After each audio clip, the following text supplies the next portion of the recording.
Қарға тамырлы қазақ қай заманда болсын батырдан кенде болмаған. Аз оңайға білеген небір хандардың өзі батырлардың сөзін тыңдап, кеңесіне құлақ асқан. Сондай қаһармандардың бірі де бірегейі Қаракерей Қабанбай батыр. Жоңғар мен Қарақытайдың есін шығарып тырқырата қуған оның сұсты бейнесі сыртқы жауларымызға үрейдің символындай көрінетін. Оның өзге батырлардан ерекшелігі тек дене қайратының күштілігінде емес, сол денесіндегі қалың қылдай түктер еді. Ол жастайынан өмірдің ащы дәмін татып өсті. 1702 жылы барлықтағы алғашқы шайқаста әкесі Қожағұл батыр аз адаммен қоршауда қалып қойып, ақыры ауыр жарақаттан о дүниелік болады.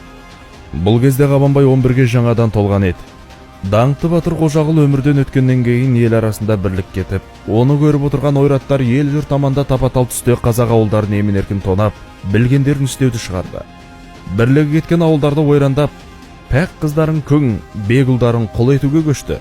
Олар сонымен қоймай кезекті жорықта Қабанбайдың ағасы Есенбайды аяусыз қорлап өлтірді. Бұл жас жігіт үшін орны толмас қасіретке айналды. Әкесі өлгеннен кейін жалғыз сүйеніші болған Есенбайдың қорлықпен өлтірілуі Қабанбайдың жүрегіне қан қатырды. Ағасының кегін алмақ болған ол жаудың ортасына жалғыз барып, ағасын өлтірген қалмақты іздеп жүріп тауып алып, басын кесіп тастайды. Бұл тек бастамасы ғана болатын. Оның бұл жүрек жұртқан ерлікке толы сапары ел ішінде аңыз болып тарап, ол бірте-бірте қалмақтарға да жетеді. Енді кіп-кішкентай Қабанбайдың даңқы қалмақтарға қорқынышты болып көріне бастайды. Оның ерлікке толы ғұмыры осылай басталған еді. Қалың керейлердің арасында тұрып хан бибіге үйленеді. Қабанбайдың даңққа толы жұлдызды шағы жоңғарларға қарсы бүкіл қазақ халқының азаттық қозғалысы кезінде анық көрінді. Жастайынан қалмақ десе, қаны басына шабатын батыр Ақтабан шұбырынды, Алқакөл Сұлама жылдары жоңғарлармен аяусыз күреске түсті. 1926 жылы Бұланты шайқасына, 1930 жылы Аңырақай Алакөл шайқасына, кейін Шыңғыстау, Ертіс бойындағы шайқастарға қатысып, Абылай ханның ең сенімді батырларының біріне айналады. Қанды жорықтардың бірінде ерекше дараланып жауға шапқанда бұл ісіне сүйсінген Абылай хан оны Дара босым деп атайды. Бұл 1741 жылы Шыңғыстаудағы Шаған шайқасы болса керек. Жеңісті жорықтар одан әрі жалғасып, 1751 жылы Ұлы жүздің жасағын өзіне қосып алған екі түмен қазақ әскері сыр бойы Шымкент, Сайрам, Ташкент қалаларын жоңғарлардан тазартып, Ташкент қаласында Төле бидің билікке келуіне жәрдемдеседі. Сонымен қатар Шыршық аймағында Жоңғария жеріне құлдыққа айналып бара жатқан бірнеше мың қарақалпақты аман-есен құтқарып қалады. Бұл кезде хандық іші алатайдай бөлініп, 300-дің екі жақсылары өз-өзімен қырқысып, үлкен хан тағына таласа бастайды. Ресей болса жергілікті сұлтандардың қолтығына су бүркіп, оларды Әбілқайыр ханға қарсы қойып, осы арқылы кіші жерінде хандық биліктің жойылуын тездетпек болады. Бұл ойын Әбілқайырдың өлімімен аяқталады.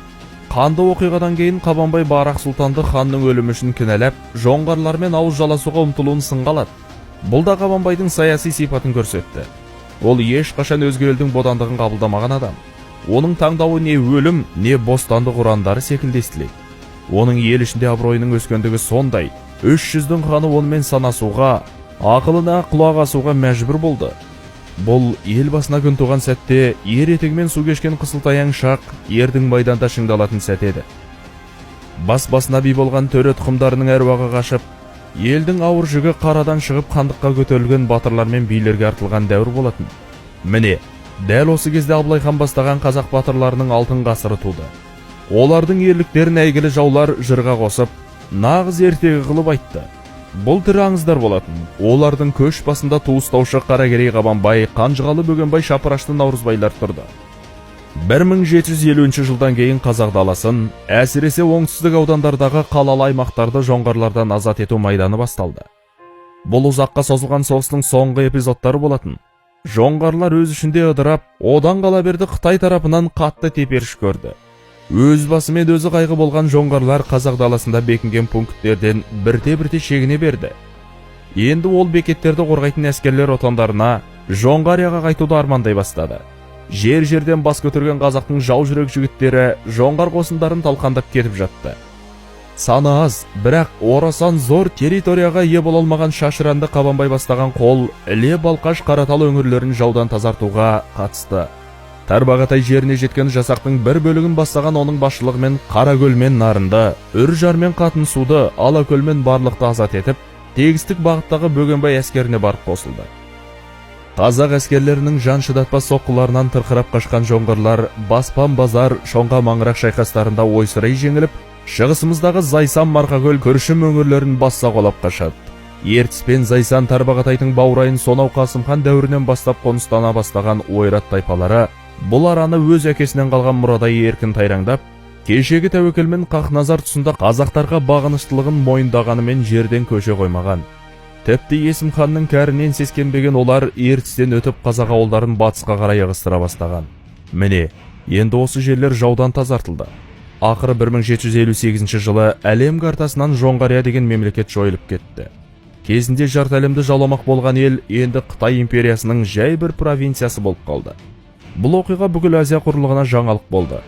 Азияның түркітектес хандықтарына Қытайдың жаулап алу қаупі туындады. Содан Ауғанстан жерінде билік құрып отырған Ахмад Шах Дурани арнайы елші салып, Абылай секілді жауынгер халықтың басшысымен Қарақытайға қарсы одаққа бірігуге ұмтылды. Бұл туралы келесі видеомызда толығырақ айтатын боламыз. Өз елінен қашқан жоңғар ханзадасы Әмір Сананы қорғаған қазақ билеушілері қаптаған Қытай армиясымен соғысуға мәжбүр болды. 100 мыңдаған қарақұрт шағаптаған Қытайдың сансыз әскері қазақ даласына тақап келді. Қазақтың өлері мен әскері бірнеше рет тиіп қашып ұрыс салады. Алайда күш тең емес еді. Бүкіл өмірі қан майданда өткен қарт батыр өз ажалының жеткенін сезсе керек. Мен енді көп ұзамаймын. Әрі кетсе бір ай немесе шөп буыны қата жолға түсетін шығармын. Тоқымның сыртында Сарыбел деген асу бар. Сүйегімді сонда апарып қойыңдар деп өсиет айтады. Бір қызығы батырдың ауыр науқасқа шалдыққанын, денесінде тілінбеген жарақат түспеген жер қалмағанын жақсы білетін қырғыздың Қарабек деген батыры, маған неғұрлым Қабанбайдың амандығы керек. Оның ауылының көзі тірісінде шаппасам, кегім қайтпайды деп лепіреді. Сөйткенше Қабанбайдың ауылы азан-қазан болып, қырғыздардың әскері батырды өлтірмекші деген дауысқа тұнып кетеді. Аяқ қолының сау жері жоқ қартық меңдеген Қабанбай бұл кезде төсек тартып жатса керек. Бірақ оның қаны басына шауып өзінің өлім халіне таяғанын да ұмытып кетеді. Бір алласынан медет сұраған қарт батыр қырғыздың Қарабегіне қарай жүрді. Қолына сүңгіні қаусыра ұстаған күйі ат үстіне шіреніп отырған Қарабектің тура жүрек тұсына қадап аттан аударып тастайды. Бұл оның соңғы айқасы, соңғы жеңісі болатын. Шайқастан соң атақты батыр о дүниеге аттанды. Алтын құрсақты аналарымыз барда қазақта әлі талай батырлар дүниеге келеді. Осымен қазақ даласы өзінің ең даңқты батырынан айырылды. Батырды өз өсиеті бойынша Жоңғар қақпасының сол жақ қапталындағы Сарыбелге жерледі. Белгі ретінде батырдың басына тас үйілді. Қабанбай батыр өмірінде 100 жекпе-жек өткізіп, оның бірде-біреуінде жеңіліс көрмеген. Осындай даңқты батырларымызға Американың ойдан шығарған Супермен, Спайдермен, Бэтмен, өрмекші адам, Америка капитаны, темір адам секілді жалған батырлары тең ме? Егер бар қазақ бабамыздың ерлікке толы ғұмырын білсін десеңіз, осы видеоны барлық әлеуметтік желілерге таратуға өз үлесіңізді қосыңыз. Бұл ісіңіз батыр баба алдындағы қасиетті борышыңыз болмақ. Видео ұнаса лайк басып кетіңіз және арнаға жазылып қасында шыққан қоңыраушаны басып қойыңыз. Өз пікірлеріңізді комментарийға қалдырып кетіңіз, біз міндетті түрде оқитын боламыз. Сондай-ақ, видеоны тарату тетігі арқылы барлық әлеуметтік желіге таратып жіберіңіз. Мәтінді жазған Рысбек Рамазанұлы, оқыған Айдос Оразай, сіз үшін білген дұрыс.